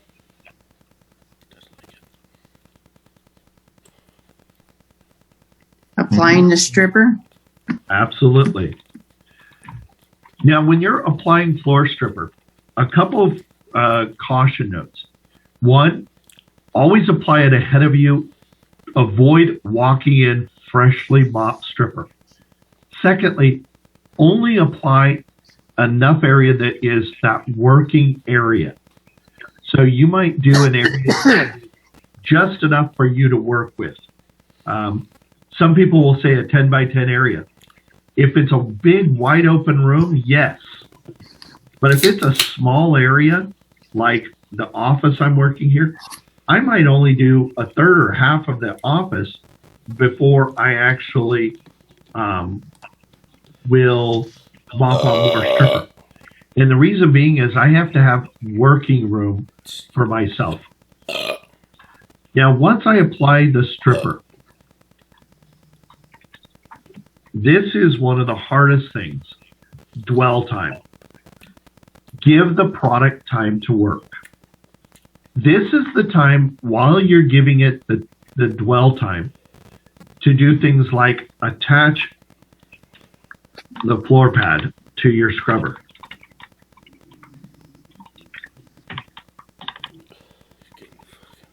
Okay. Also, position all your mop buckets.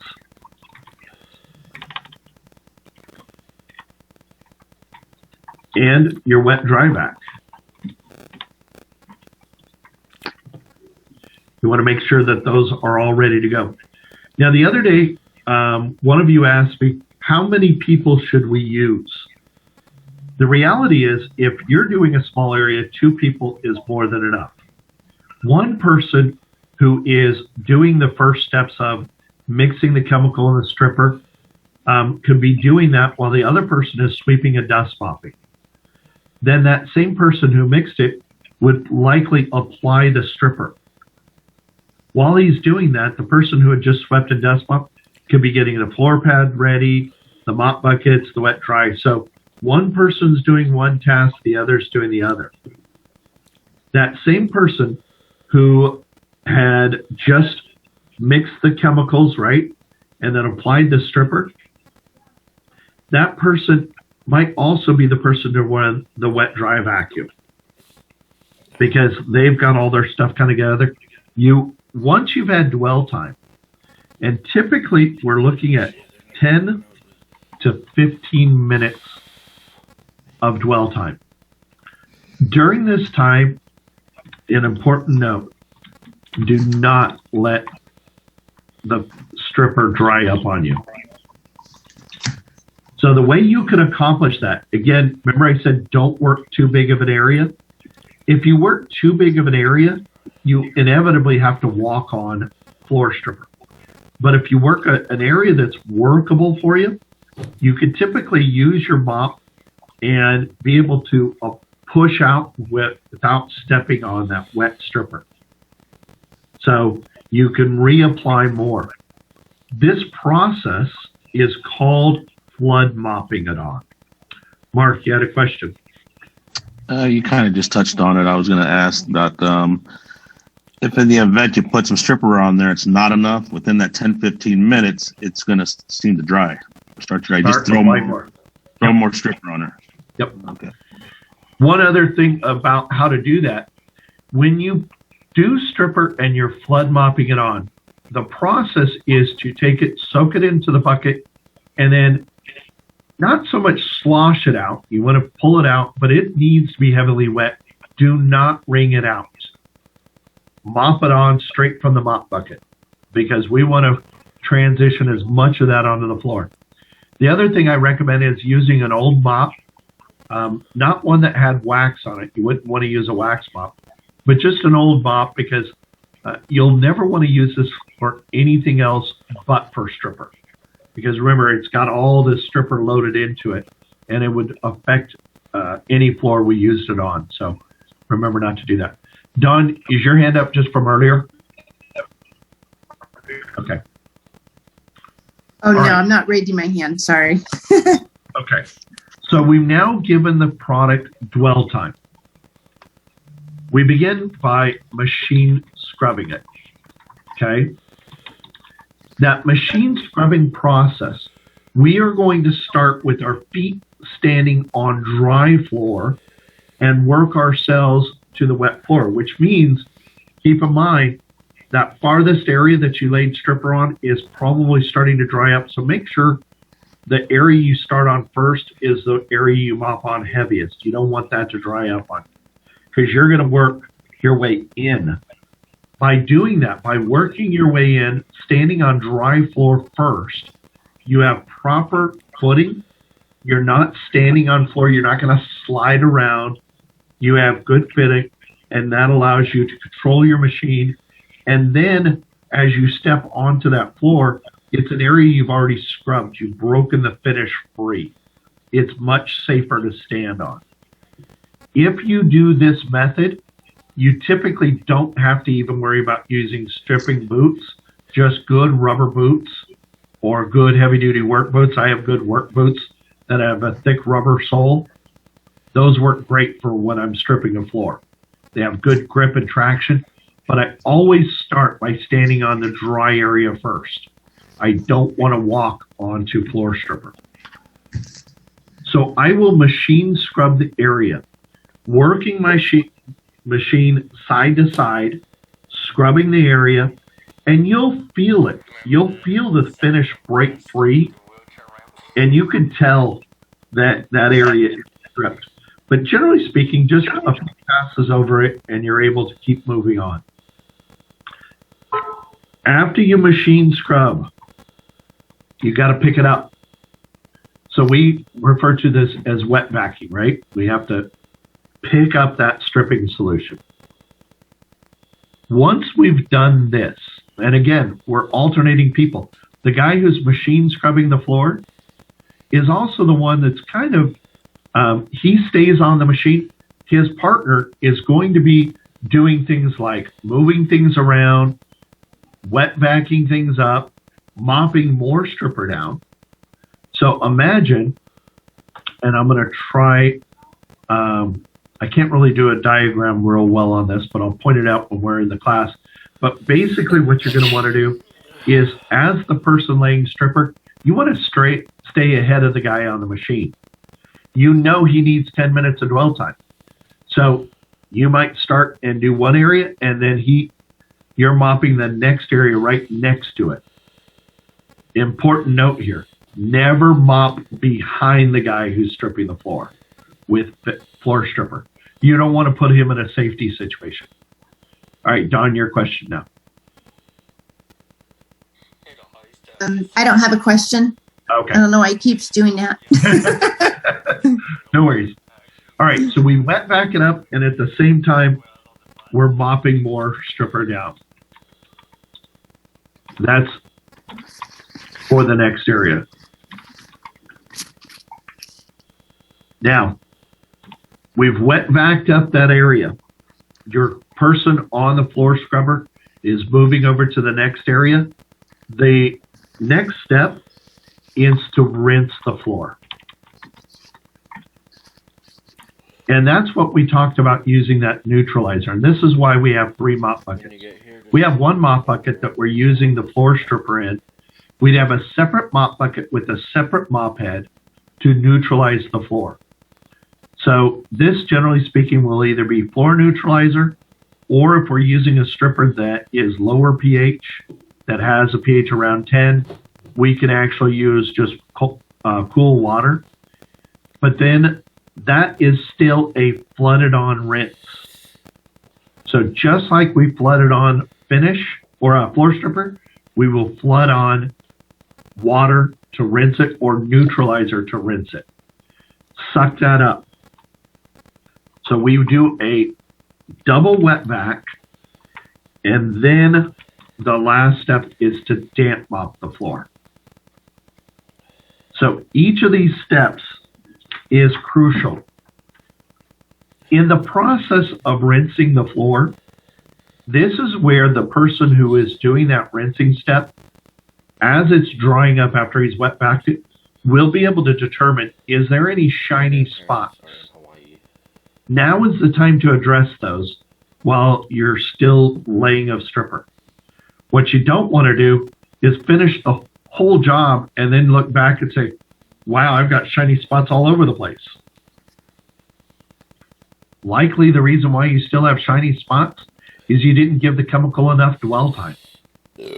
So it's important to allow the chemical to have its time to work. So make sure that you're looking for that. Make sure that you're looking as you are wet vacuuming it up and then doing your damp mop, that you have no shiny spots. As it dries, it should dry evenly dull. Nelson, you had a question. So how many times you should rinse it? Because you know, once you rinse it the first time, you might have the white. Yep, I was just getting ready to address that. That's a good question. You always are going to rinse a minimum of twice. So 1 flood rinse and 1 possible damp mop, that's the bare minimum. Nelson was starting to address something that is called powdering. You'll have that white powder. That white powder is chemical residue. It's an alkaline residue that would be left on the floor. You do not want to leave that on the floor. If you can run your hand over the floor and it feels chalky, then you haven't rinsed it enough. Your floor should look evenly dull, but no chalky. Chalky is a bad thing because that's a residue that will attack the floor finish from underneath. Mark. So that white residue, that's easy to come off. So. Yep. Okay. Just rinse it again. Right. Yep. If you're running into a lot of chalky residue, then likely your stripper might also be a little too strong of a stripper for that particular job. Sometimes really strong strippers will leave more high alkaline residue.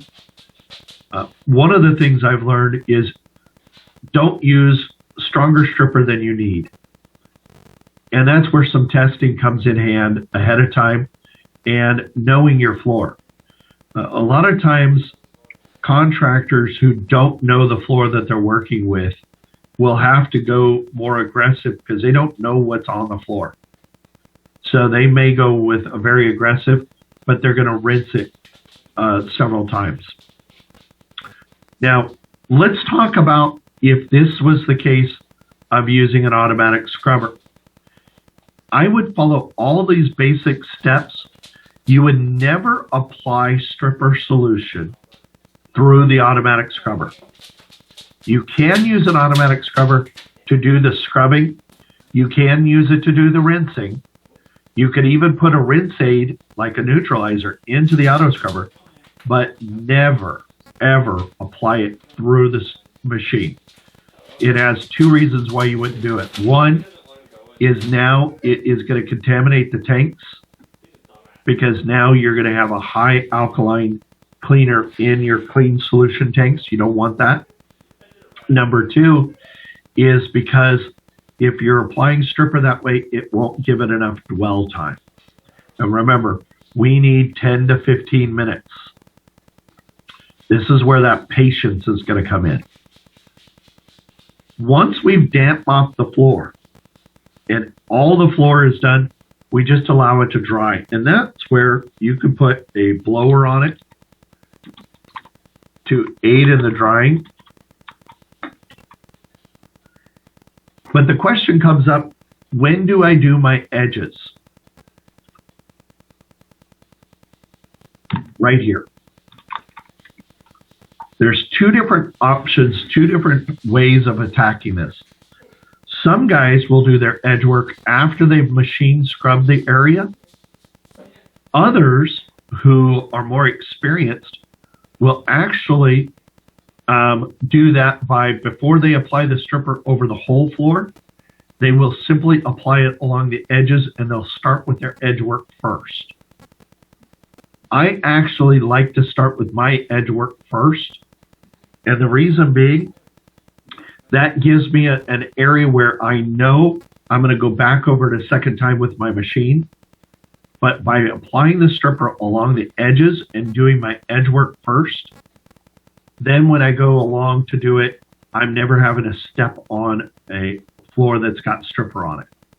So I will move my edge work right up here and do that right away. Before I apply stripper over the whole floor, I will apply the stripper just on the edges, do my edge work. And so we'll actually move it up here.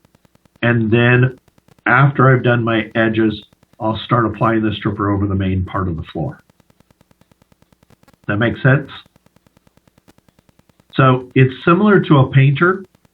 When a painter is painting, you'll find a lot of good painters will come in and do all their cut work first, do their corners and edges, get all that done, and then they'll roll the center.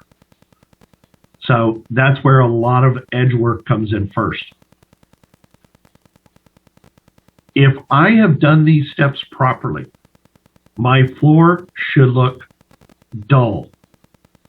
It shouldn't have shine to it at all. So that's the process. Now, here's what we're going to do. Just like we've done with some of the others, I'm going to show you another YouTube video that is the process of stripping a floor. You'll see this demonstrated, but then from that standpoint, you're going to, we're going to do it when we do it together. So give me a second, I'll get that set up. Okay, this is two different videos. So we'll do this first. If you need a new website. And give me a second to share my screen. Let's change that screen sharing. By the way, before we finish today, I'll adjust one more thing regarding our groups, regarding how we're going to go about doing things. All right, so this is going to start with a commercial for just a second, guys. In 4 seconds, I'll switch it over. Site for your business. Don't skip this video. Millions of businesses across the country still don't have a website, and this could be losing them traffic, wear and tear, and accumulation of soil. All right.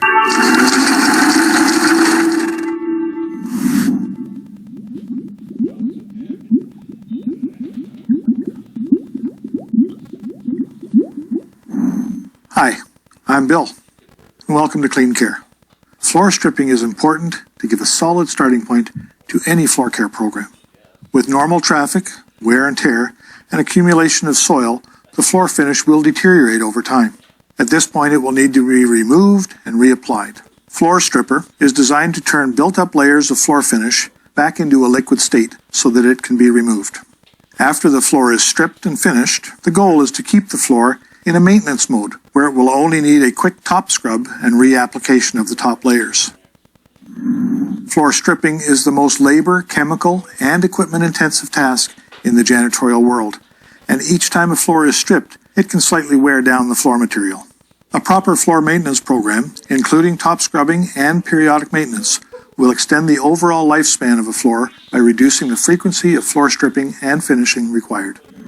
To begin, you'll need a single-disc floor machine, floor pads, wet vacuum with wet pickup tool, dust mop, wet mop and heads, mop bucket and wringer, scraper, small squeegee, wet floor signs, floor stripper, neutralizer, buckets, and access to water. Although modern cleaning chemicals are safer than in the past, always read and follow WMIS and safety guidelines and wear the appropriate personal protective equipment as called for on the product label.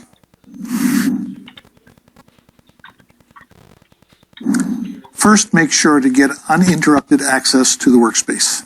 Look for problem areas with a buildup of dirt or wax that will need additional scrubbing, and identify areas of high traffic that might need extra protection. Divide the floor into rough 8 by 10 foot sections. Move any furniture out of the way, clear the area that you are working on, and sweep or dust mop the entire area. Now, post wet floor signs at all entrances to the workspace. Always use the best quality stripper that is available to you, as this will save you time and money in the long run. Now, take the floor stripper and mix it with your room temperature water.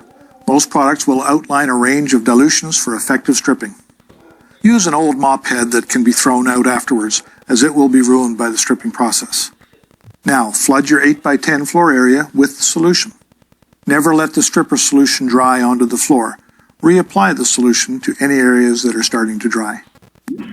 So, whoops, I stopped it too soon here. By reducing the frequency of floor stripping and finishing required. Buckets and... Let me jump ahead because I wanted to address something that he just did. Okay, so one of the things I noticed he did, which was really cool, he worked just a small area, just enough for him to be able to work with, because you saw he's working by himself in this video. So a simple, good way of doing it, working a small, reasonable area that he can control. First, make sure to get uninterrupted access to the workspace. Look for problem areas with a buildup of dirt or wax that will need additional scrubbing, and identify areas of high traffic that might need extra protection. Divide the floor into rough 8 by 10 foot sections. Move any furniture out of the way, clear the area that you are working on, and sweep or dust mop the entire area. Now, post wet floor signs at all entrances to the workspace. Always use the best quality stripper that is available to you, as this will save you time and money in the long run. Now, take the floor stripper and mix it with your room temperature water. Most products will outline a range of dilutions for effective stripping. Use an old mop head that can be thrown out afterwards, as it will be ruined by the stripping process. Now, flood your 8 by 10 floor area with the solution. Never let the stripper solution dry onto the floor. Reapply the solution to any areas that are starting to dry. The next step is to use the floor machine to continue to break down the finish and loosen its bond with the floor, turning it into a viscous slurry. Mount a stripping pad and pad driver onto the floor machine. If the machine has multiple speeds, use the lower setting, around 200 RPM if possible. Move the machine back and forth over the area being worked on. Use the motion of the machine to direct the water flow. Moving the machine to the right will push the solution forward, and moving the machine to the left will pull the solution backwards towards your feet. Since many floors are laid over concrete and might be uneven, it's good to make multiple passes, changing the direction of the scrubber to make sure that all of the low spots and high spots are covered. Trouble spots can be handled in two different ways. You can heal the floor machine by shifting the weight to the right side. This will apply extra pressure to that spot, allowing the pad to go deeper into the surface. Additionally, you can use a small scraper to cut through multiple layers of finish and sealer to reveal the underlying floor.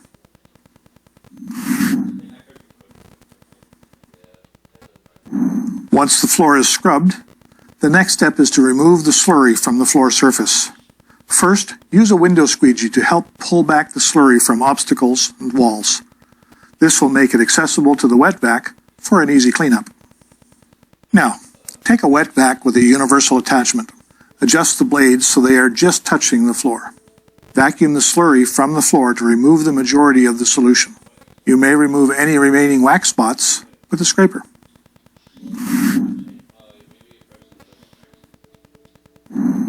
At this point, the residue on the floor is highly alkaline and will need to be neutralized before the floor can be sealed. Fill the bucket with room temperature water. Based on specifications, dilute the neutralizer or neutral cleaner and use a clean mop head to prevent cross-contamination of the solutions. Next, apply a thin, even coat to the floor. Use a blue or red pad on the floor machine and scrub the area to release the residue from the floor. This is a step that we typically don't have to do anymore. Most neutralizers don't require you to do a second scrub. Wring out the mop tightly and damp mop the entire area to pick up any remaining residue and moisture from the floor. This step might need to be repeated if the residue isn't removed the first time. Now, let the floor dry. Now that the floor is stripped, it is ready to be finished. Okay, so one other thing I do, and working from a chemical manufacturer, we added that final rinse step with just plain water. It's that damp mop that I like to do. I want to make sure that floor is nice and tight clean. I don't want to see any residue on it. I don't want to feel anything on it. I want to make sure it is as clean as I possibly can before we go to lay floor finish. I'm going to do one last video here for you and just address the issue of laying finish. And that's where we'll wrap up today for our last 15 minutes here. Finish is the last step. We've removed everything. The floor is properly stripped. Now the process is to lay floor finish. We'll watch the Clean Care video on this. It's only 4 minutes long or 4.5 minutes long. With that video, notice the method that he uses to lay the finish. He frames the area and uses an S pattern or figure 8 pattern to mop the finish on. Floor finish should be laid in thin coats, thin to medium coats.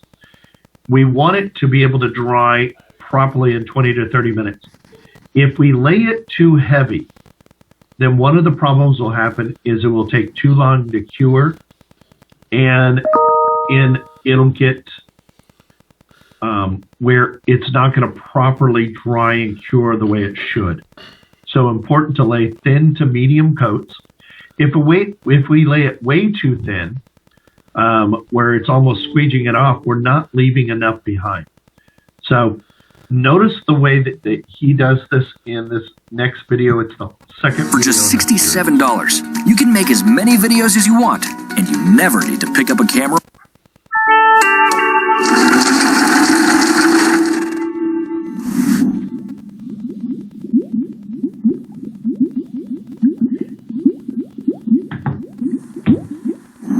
Hi, I'm Bill, and welcome to Clean Care.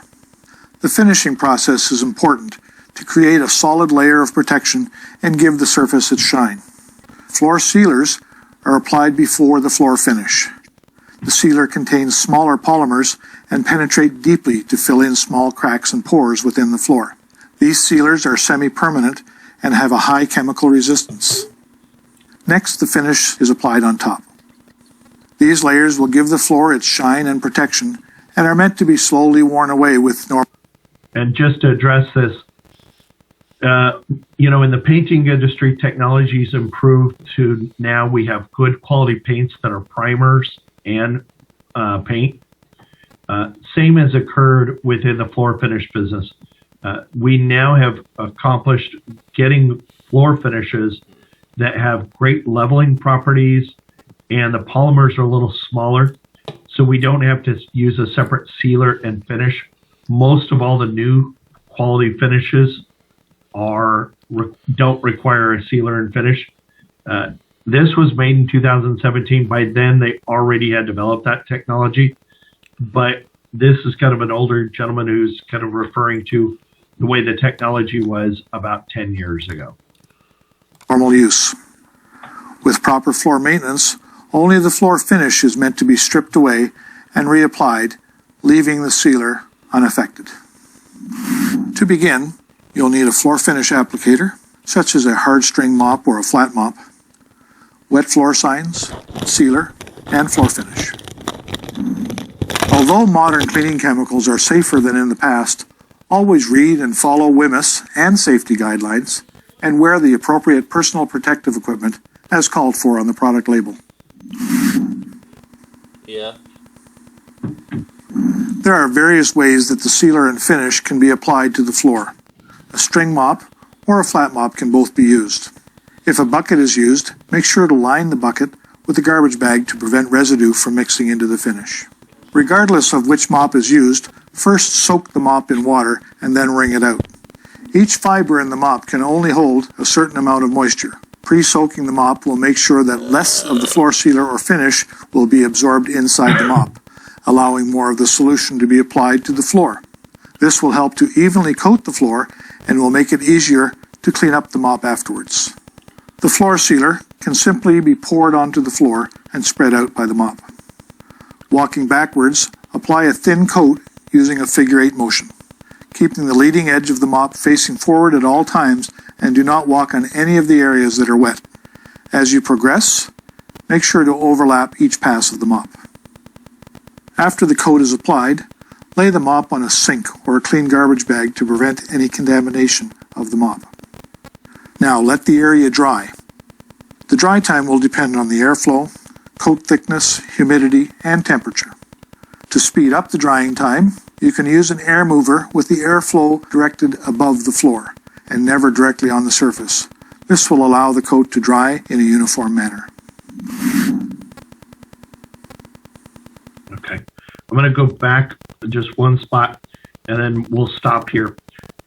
One of the things that he didn't show, and I'll point out, this is where you would lay on that first coat, lay a coat right up against the edge. Some guys will actually do the first coat away from the edge and alternate, but you do not need to lay a coat of finish up next to the baseboard on every single coat. Most of the time we will stagger that. The reason being, people don't walk on these edges, so we don't need a heavy buildup. Generally speaking, our heavy part of their finish needs to be in the main part of the floor. So by keeping out away from the edge on maybe the first and third coats allows us to avoid a buildup in those areas. So that's one of the techniques I use. I will typically, and he kind of worked himself back against just because of the camera. So I understood what he was doing, but in the method that I used, I would frame along this edge, staying out about 6 inches, and then just like you did that figure S pattern, back out, working my way out of the area. So everybody is going to have a chance when we work on Saturday to be able to run the equipment, to do all the different steps in the process, and then be able to lay finish. So everybody will get a chance to do that in your group. What the plan is that we will start at 9 a.m. We'll make sure we have everything together. We'll get our solution buckets filled, everything kind of ready to go. And then from there, we will start the process of doing our floors. What we're going to do over at Gerber, we're going to be doing 2 rooms. We're going to be doing the room that is the, I think it's called room 10. It's kind of the break room area. It's the area where we have the most space. And then we're going to do a small little break room area back in the back where the computers are at. So we'll have 2 areas to do. The back room is the one that we are going to need to move some things out of there. So we will have to move that stuff out, and then we'll need to put it back in. So we'll get everything prepped and set up. And then once we do, then we'll start up in the main area because it gives me an opportunity to demonstrate a few things to everybody. I want to make sure everybody gets comfortable with the use of the machines. We're going to take our time. We don't have to rush through this. The reality is by about 11 o'clock when we start laying finish, after we lay our first coat of finish, we'll be able to take a lunch break. And then after that, when we start laying our next couple of coats, at that time, we want to lay our last coat by 2 o'clock so that at 2:30, 2:40, we can put everything back together and finish up our rooms and be done by 3. We may even start that last coat a little earlier at about 1:45. And in between, while we're doing the dry time, we'll be able to take some time and review these steps. This is where we just reviewed the equipment, materials, and supplies today. Then we took and discussed the process, and you guys will be able to write out that process, review it. That's what you're going to submit as your homework assignment on Sunday. Okay? So that's why I wanted to make sure we went through this process. A lot of this is in the book, but make sure you have all those notes, and then we could just go through that. If you have questions on Saturday, we'll go through it. Mark. Yeah, I noticed in the video you said a string mop. Is that just a basic cotton string mop since you're tossing it away? No, so for laying a floor finish, you would use a rayon blended mop. And those mops you wouldn't toss away, but the string mop for laying stripper, you do throw that one away typically. Okay, some guys who do stripping all the time will use that mop 2 or 3 times, but they don't last a long time with stripper because stripper is really aggressive on the cotton material. I think, if I'm not mistaken, on the video, I thought he said he's throwing them away both when he's laying it and yeah, and I don't. I will rinse out my mop heads and then save them. And a great way to save them is I'll wrap them up in a plastic bag so I can reuse it. It's to me the same as like a paintbrush. Rinse your tool out good. You can be able to get some life out of it. Generally speaking, you're not going to get a long life out of it, but with a rayon blended mop, you can get quite a bit of use out of that in reusing it, especially if you're using the same finish all the time. But if you're changing finishes from job to job, then it might be a good idea to throw it out because you don't want to cross-contaminate finishes either. But most contractors I know, most schools I know, they buy a finish and that's what they use everywhere. They don't use different branded products. So, for example, Elk Grove, they have one product that they use. That's their floor finish. They buy it from a vendor. I think they get it through Home Depot likely. And they buy finish and they'll buy quite a bit of it and have it available for all the sites that need it. So, okay. So the plan will be on Saturday to be ready to go at 9 a.m. I will be over there earlier than that. When we come in, a couple things. Due to COVID, we still need to be wearing face masks when we're all there together. Okay? When we're eating together, what I want you guys to do is we will find an area. You can be eating together as long as you maintain a 3-foot or more distance between each other. You're fine. Take off your mask. Go ahead and eat. But give each other some space for social distancing. It's that consideration that we do. That's how we were able to get the accommodation that they're allowing us to do these hands-on sessions, but we do have to practice some social distancing. If you have an issue with shoes or anything, please communicate with me. Wear jeans that you're going to be okay with getting them dirty. We're doing dirty work. We're stripping a floor. So this will splash on you. We won't be using any harsh strippers, so nothing that is going to be something that'll ruin your clothes. But again, older jeans, and I will bring gloves. I'll bring some safety glasses. and I'll bring a few pairs of the stripping shoes, and I will have all the tools and equipment. So I'm gathering that all together on Friday so that we are ready to go. Any questions about it? What exactly is the homework for Sunday? That is what I just listed. You need to be able to describe the equipment, materials and supplies, and the process of stripping a floor. So we've gone over all that today. You're going to get a live session of it on Saturday. You'll need to put all that into writing so that you have a written plan. Okay. What are the dilution problems for? What's that? What are the dilution? Okay. Good question. So in the Google Classroom, and I'm going to share that with you guys real quick. Let me touch on that, and we are not going to go into it today, but I'll just show it to you guys. Let's see. There we go. All right. So in the Google Classroom, you saw we have the floor stripping procedures. That's the homework. And then there's also homework on dilutions. There's 2 pages to this. You do not need to do that this Sunday.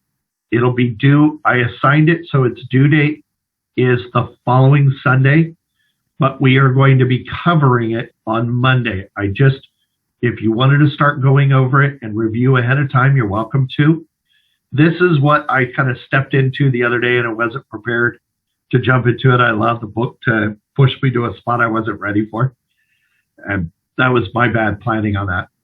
But this will go through it, and I've refined this a little bit to better explain how to determine dilution ratio.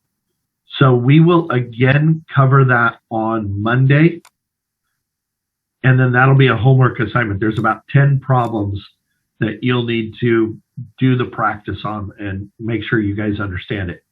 You'll get one other assignment that's part of this next week, and that is coverage rate. So we've been talking about floor finish and floor stripper. How much product do I need for an area?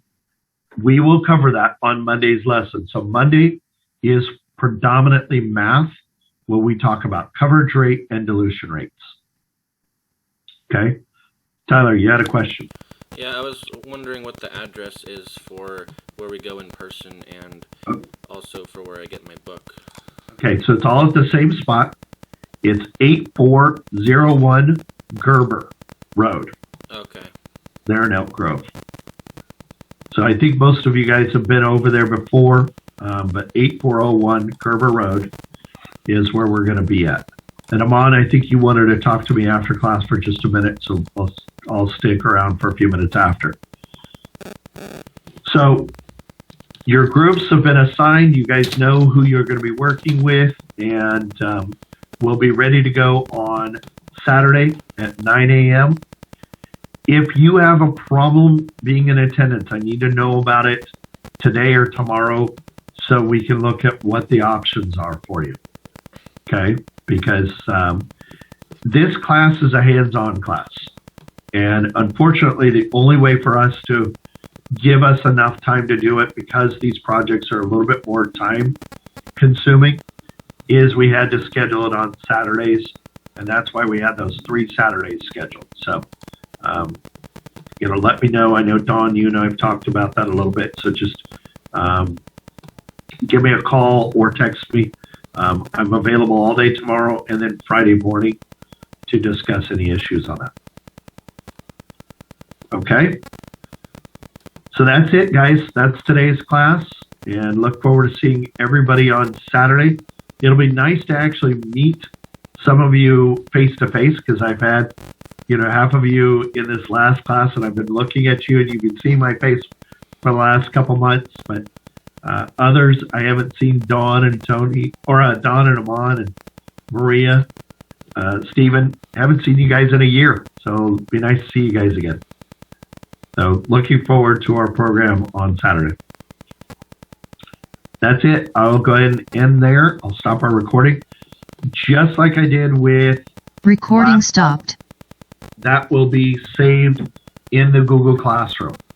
So if you need that information to reference back to, remember that is always there for your use. Okay? We don't have class Friday then, right? No class Friday, it's Saturday. All right. Because it's a longer class on Saturday, we don't do Friday classes when we have a Saturday. All right. Thank you. All right, guys. Have a good one. We'll see everybody on Saturday. Okay, see you Saturday. Bye. Bye, Maria.